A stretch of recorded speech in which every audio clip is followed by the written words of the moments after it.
ओम शांति। 8 दिसंबर 2025 के ईश्वरीय महावाक्य। पहले सुनते हैं मुरली के मुख्य पॉइंट्स। बाबा ने कहा, तुम बच्चों को पढ़ाई अच्छी तरह पढ़नी चाहिए। इस पढ़ाई में सुस्ती आदि नहीं करनी, नहीं तो नापास हो जाएंगे।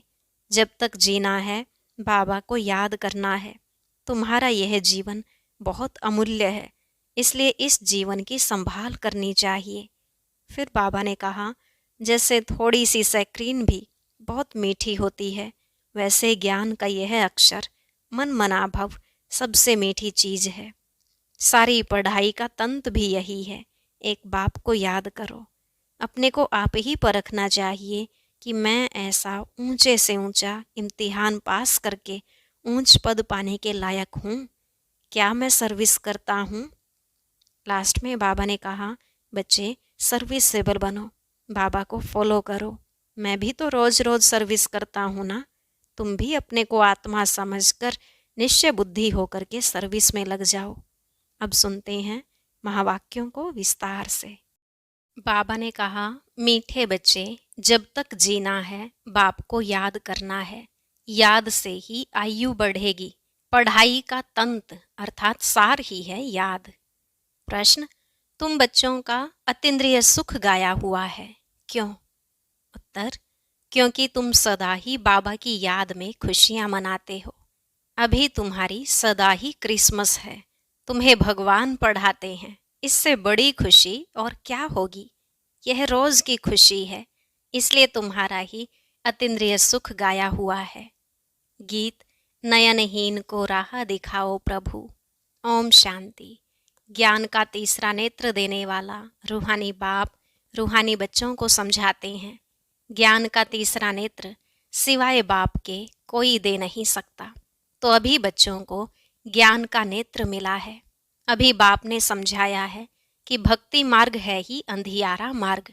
जैसे रात में सोजरा नहीं होता है तो मनुष्य धक्के खाते हैं। गाया भी जाता है, ब्रह्मा की रात ब्रह्मा का दिन। सतयुग में यह नहीं कहेंगे कि हमको राह बताओ, क्योंकि अभी तुमको राह मिल रही है। बाप आकर के मुक्तिधाम और जीवन मुक्तिधाम की राह बता रहे हैं। अभी तुम पुरुषार्थ कर रहे हो।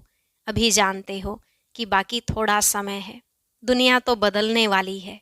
यह तो गीत भी बने हुए हैं, दुनिया बदलने वाली है। परंतु मनुष्य बेचारे जानते नहीं हैं कि दुनिया कब बदलनी है, कैसे बदलनी है, कौन बदलाते हैं, क्योंकि तीसरा नेत्र तो ज्ञान का है नहीं। अभी तुम बच्चों को यह तीसरा नेत्र मिला है, जिससे तुम इस सृष्टि चक्र के आदि मध्य अंत को जान गए हो, और यही तुम्हारी बुद्धि में ज्ञान की सैक्रीन है।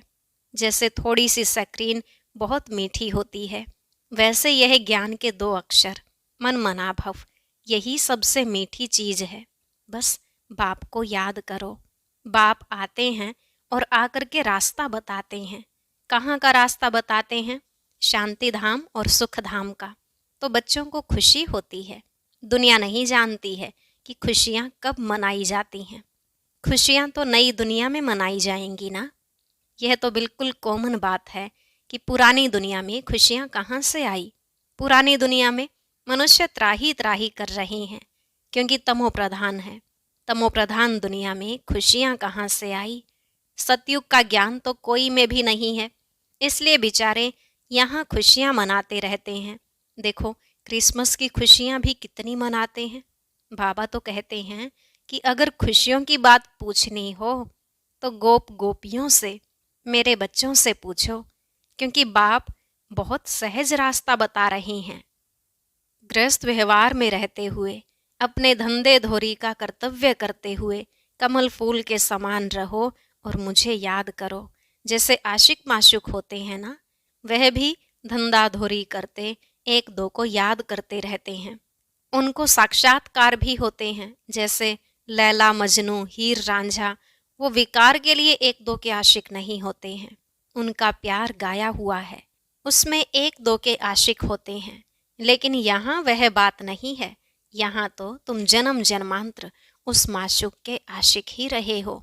वह माशूक तुम्हारा आशिक नहीं है। तुम उनको बुलाते हो यहाँ आने के लिए। हे भगवान, नयनहीन को आकर के राह बताओ। तुमने आधा कल्प बुलाया है। जब दुख ज्यादा होता है तो जास्ती बुलाते हैं, जास्ती दुख में जास्ती सिमरण करने वाले भी होते हैं। देखो अभी कितने याद करने वाले ढेर के ढेर हैं। गाया हुआ है ना, दुख में सिमरण सब करें। जितना देरी होती जाती है उतना तमो प्रधान ज्यादा होते जाते हैं। तो तुम चढ़ रहे हो, वह और ही उतर रहे हैं, क्योंकि जब तक विनाश हो तब तक तमो प्रधानता वृद्धि को पाती रहती है। दिन प्रतिदिन माया भी तमो प्रधान वृद्धि को पाती जाती है। इस समय बाप भी सर्वशक्तिमान है, तो माया भी फिर सर्वशक्तिमान इस समय में है, वह भी जबरदस्त है।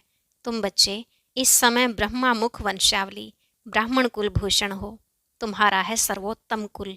इसको कहा जाता है ऊंचते ऊंच कुल।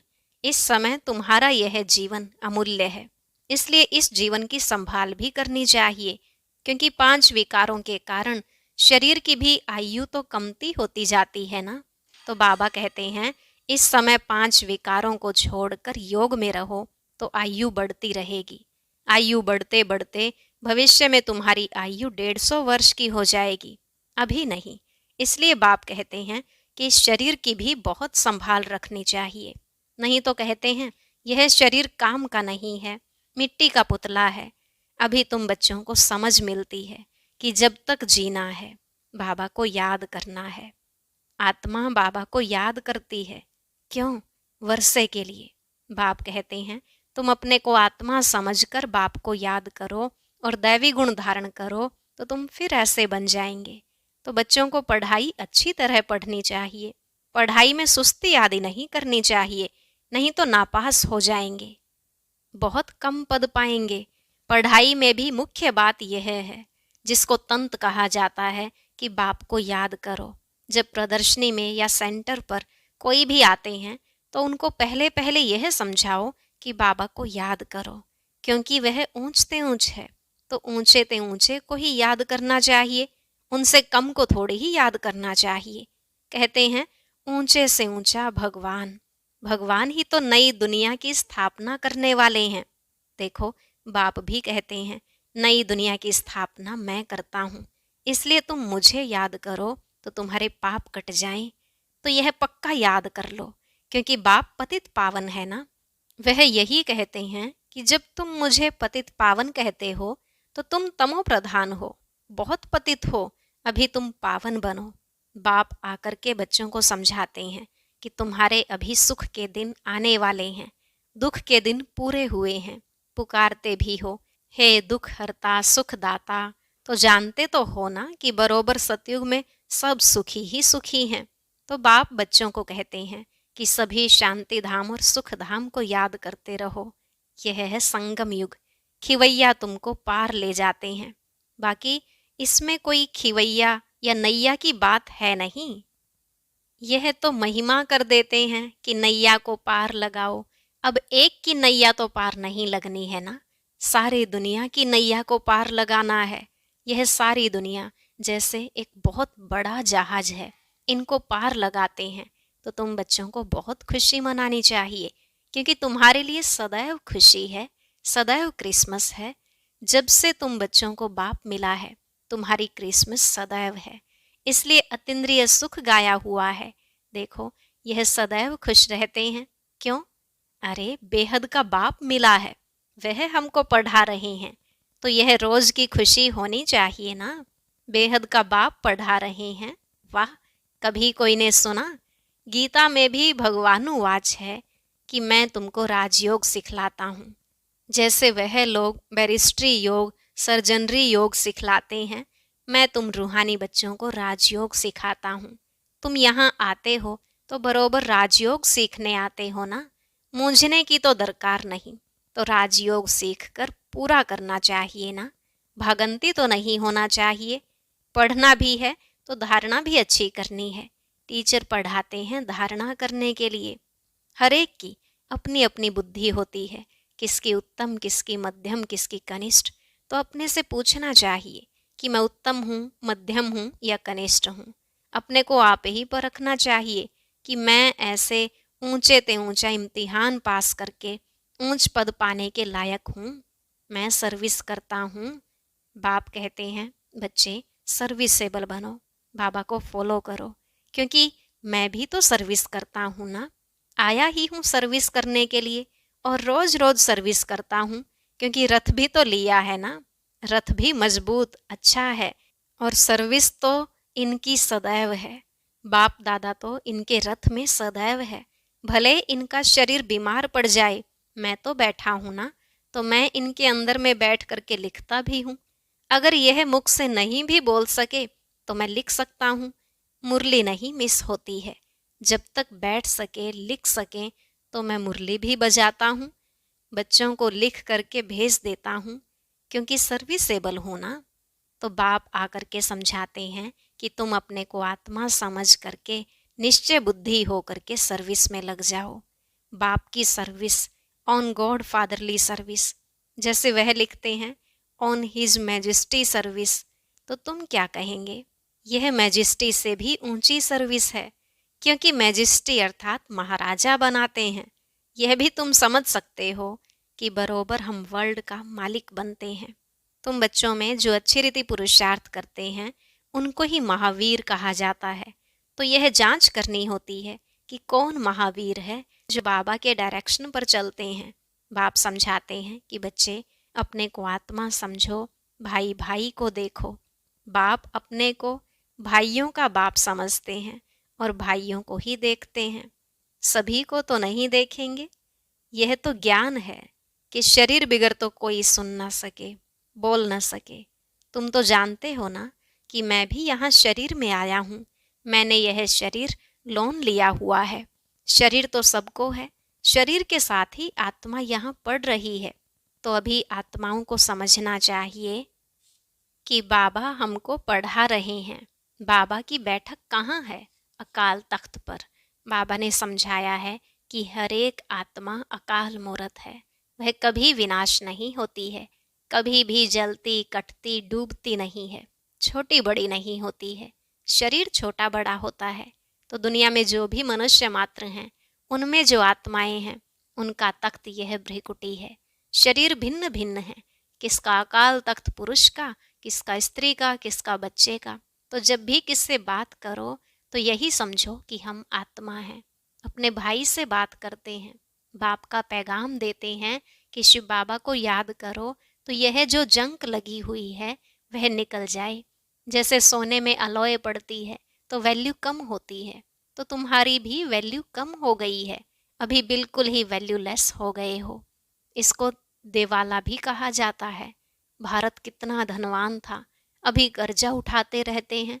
विनाश में तो सबका पैसा खत्म हो जाएगा, देने वाले लेने वाले सभी खत्म हो जाएंगे।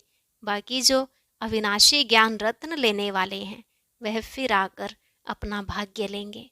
अच्छा, मीठे मीठे सिकलधे बच्चों प्रति माता पिता बाप दादा का याद प्यार और गुड मॉर्निंग। रूहानी बाप की रूहानी बच्चों को नमस्ते। रूहानी बच्चों की रूहानी बाप दादा को नमस्ते नमस्ते, गुड मॉर्निंग, शुक्रिया बाबा शुक्रिया। धारणा के लिए मुख्य सार। पहला पॉइंट, बाप को फॉलो कर बाबा के समान सर्विसेबल बनना है। अपने को आप ही परखना है कि मैं ऊंचे से ऊंचा इम्तिहान पास करके ऊंच पद पाने के लायक हूँ। दूसरा, बाबा के डायरेक्शन पर चलकर महावीर बनना है। जैसे बाबा आत्माओं को देखते हैं, आत्माओं को पढ़ाते हैं, ऐसे आत्मा भाई भाई को देखकर बात करनी है। आज का वरदान, श्रेष्ठता के आधार पर समीपता द्वारा कल्प की श्रेष्ठ प्रारब्ध बनाने वाले विशेष पार्टधारी भव। श्रेष्ठता के आधार पर समीपता द्वारा कल्प की श्रेष्ठ प्रारब्ध बनाने वाले विशेष पार्टधारी भव। बाबा ने कहा, इस मर्जीवा जीवन में श्रेष्ठता का आधार दो बातें हैं। पहला, सदा परोपकारी रहना, दूसरा बाल ब्रह्मचारी रहना। जो बच्चे इन दोनों बातों में आदि से अंत तक अखंड रहते हैं, किसी भी प्रकार की पवित्रता अर्थात स्वच्छता बार बार खंडित नहीं हुई है, तथा विश्व के प्रति और ब्राह्मण परिवार के प्रति जो सदा उपकारी हैं, ऐसे विशेष पार्टधारी बाप दादा के सदा समीप रहते हैं और उनकी प्रारब्ध सारे कल्प के लिए श्रेष्ठ बन जाती है। स्लोगन, संकल्प व्यर्थ हैं तो दूसरे सब खजाने भी व्यर्थ हो जाते हैं। संकल्प व्यर्थ हैं तो दूसरे सब खजाने भी व्यर्थ हो जाते हैं। अव्यक्त इशारे, अब संपन्न व कर्मातीत बनने की धुन लगाओ। कर्मातीत स्थिति का अनुभव करने के लिए ज्ञान सुनने सुनाने के साथ अब ब्रह्मा बाप समान न्यारे अशरीरी बनने के अभ्यास पर विशेष अटेंशन दो। जैसे ब्रह्मा बाप ने साकार जीवन में कर्मातीत होने के पहले न्यारे और प्यारे रहने के अभ्यास का प्रत्यक्ष अनुभव कराया। सेवा को व कोई कर्म को छोड़ा नहीं, लेकिन न्यारे हो लास्ट दिन भी बच्चों की सेवा समाप्त की, ऐसे फॉलो फादर करो। ओम शांति। अब सुनते हैं आज का अव्यक्त ज्ञान मोती। इसके लिए ऊपर दिए गए बॉक्स पर क्लिक करें।